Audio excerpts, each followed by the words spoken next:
Hitler ತನಗೆ ಬೇಡದವ್ರನ್ನ ಅಷ್ಟೇ ತುಳಿತಿದ್ದ, ಆದ್ರೆ ಇವ್ರು ತನಗೆ ಬೇಕಾದವ್ರನ್ನ ತುಳಿತಾರಲ್ಲ, ಬಹುಶಃ ಇವ್ರಿಗೆ ಯಾರಿಗೆ ಹೋಲಿಸ್ಬೇಕು ಅನ್ನೋದು ಕಷ್ಟ ಆಗ್ತಾ ಇದೆ. ಹಿಟ್ಲರ್ನ ಮೀರಿ ಹೋಗಿದಾರ ಅಂತ ಅರ್ಥ. ಆ ಹಿಟ್ಲರ್ ಇವ್ರ ಕೈ ಟ್ರೈನಿಂಗ್ ತಗೊಂಡು ಹೋಗ್ಬೇಕಾಗಿತ್ತು. ಈಗ ನೀವು ರಾಜಕೀಯ ಅಖಾಡಕ್ಕೆ ಧುಮುಕಿದ ನಂತರ ಈ ಥ್ರೆಟ್ಟು ಆ ಥರದ ಬೆಳವಣಿಗೆಗಳು ಏನಾದರೂ ಆಗಿದಾವ ಸ್ವಾಮಿ?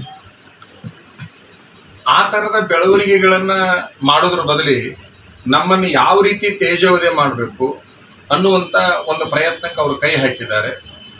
ಬಹಳ ವಿಶೇಷ ಅಂತಂದ್ರೆ ನಮ್ಮ ಜನಾಂಗವನ್ನೇ ಒಡೆದು ನಮ್ಮ ವಿರುದ್ಧ ನಿಲ್ಲಿಸುವಂಥ ಸಾಹಸಕ್ಕೆ ಅವರು ಕೈ ಹಾಕಿದ್ದಾರೆ. ನೀವು ಏನೇ ಕುತಂತ್ರಗಳನ್ನ ಮಾಡಿ ಯಾರನ್ನೇ ನಾನು ವಿರೋಧ ನಿಲ್ಲಿಸಿದ್ರು ಕೂಡ ನನ್ನ ಬಗ್ಗಿಸುವ ಶಕ್ತಿ ನಿಮಗಿಲ್ಲ ಅನ್ನುವಂಥದ್ದನ್ನ ಬಹಳ ಸ್ಪಷ್ಟವಾಗಿ ಹೇಳಲಿಕ್ಕೆ ಇಚ್ಛಪಡ್ತೀನಿ. ತಾವೇ ಹೇಳಿದ್ರು ಬಹುಸಂಖ್ಯಾತರಿಂದ ನಾವು ಕರೆಗಳು ಬಂದಿದ್ದು ಅಂತ, ಈ ಮೂಲಕ ಒತ್ತಡ ತರುವಂತ ಪ್ರಯತ್ನಗಳು ಆಗಿದಾವ. ಈಗೂ ಕೂಡ ಆಗ್ತಾ ಇದಾವೆ. ಈಗ ನೋಡಿ, ಸಿರಹಟ್ಟಿ ಒಳಗೆ ಒಂದು ಸುದ್ದಿಗೋಷ್ಠಿ ಆಯ್ತು ಅಂತ ನನಗೆ ಮಾಹಿತಿ ಬಂತು. ಜಸ್ಟ್ ಸುದ್ದಿಗೋಷ್ಠಿ ಆಯ್ತು ಅಂತ.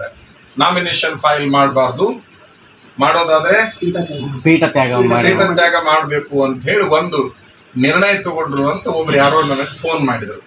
ನನಗದು ಗೊತ್ತಿಲ್ಲ. ಅಲ್ಲಿ ಹೆಸರೇನಿದೆ, ಮಠದ ಭಕ್ತರು ಅಂತ. ಆದ್ರೆ ಅವರೆಲ್ಲರೂ ಯಾರ ಭಕ್ತರು? ಜೋಶಿ ಅವ್ರ ಭಕ್ತರಾಗಿದ್ದಾರೆ. ನಮ್ಮೂರವ್ರ ಕರೆ, ನಮ್ಮ ನಾಡಿನವ್ರ ಕರೆ. ನಿಜವಾಗ್ಲೂ ನನ್ನ ಅಭಿಮಾನಿಗಳವರು, ನನ್ನ ಅಭಿಮಾನಿಗಳಾಗಿದ್ರು ಕೂಡ ಅವ್ರು ಓಸೂರು ಏನು ಇವತ್ತು ಅಲ್ಲಿ ಕುತ್ಕೊಂಡಿದಾರಲ್ಲ, ಅವ್ರ ಕಾಸು ನನ್ನ ಅಭಿಮಾನಿಗಳು. 27 ವರ್ಷದಿಂದ ನನ್ನ ಅಭಿಮಾನಿಗಳು. ಬಟ್ ಜೋಶಿ ಅವರು ತಮ್ಮ ಕುತಂತ್ರವನ್ನ ಅಲ್ಲೂ ಕೂಡ ಪ್ರಯೋಗ ಮಾಡಿ ಇಡೀ ನಮ್ಮ ರಾಜ್ಯದೊಳಗೆ ಎಲ್ಲ ಸಮಾಜದ ನಾಯಕರನ್ನ ಇದೇ ಕುತಂತ್ರಗಳನ್ನ ಮಾಡಿ ಶಕ್ತಿಹೀನರನ್ನಾಗಿ ಮಾಡಿದ್ದಕ್ಕಾಗಿ ನಾನು ಹೊರಗೆ ಬಂದಿದ್ದೇನೆ.